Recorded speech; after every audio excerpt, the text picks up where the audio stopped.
સમાચાર સુરતથી જ્યાં સતત બીજા દિવસે એર ઇન્ડિયા એક્સપ્રેસની ફ્લાઇટ રદ કરી દેવાઈ છે અને સતત બીજા દિવસે સુરતથી દિલ્હી તરફ જતી ફ્લાઇટ રદ કરાઈ છે। એરલાઇન્સ કંપનીએ 350 યાત્રીઓની રિફંડ અથવા તો નવા બુકિંગના ઓપ્શન આપ્યા છે, પરંતુ તેની વચ્ચે હવે દિલ્હી સુરત દિલ્હીની ફ્લાઇટ બીજા દિવસે કેન્સલ થવાના કારણે પ્રવાસીઓ રઝળી પડ્યા છે।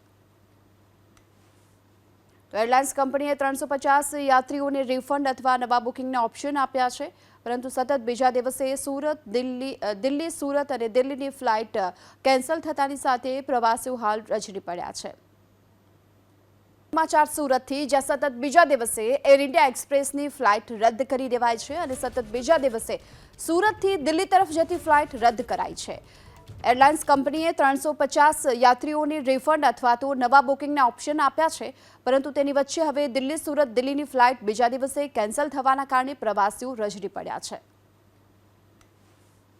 તો એરલાઇન્સ કંપનીએ 350 યાત્રીઓને રિફંડ અથવા નવા બુકિંગના ઓપ્શન આપ્યા છે, પરંતુ સતત બીજા દિવસે દિલ્હી સુરત અને દિલ્હીની ફ્લાઇટ કેન્સલ થતાની સાથે પ્રવાસીઓ હાલ રઝળી પડ્યા છે।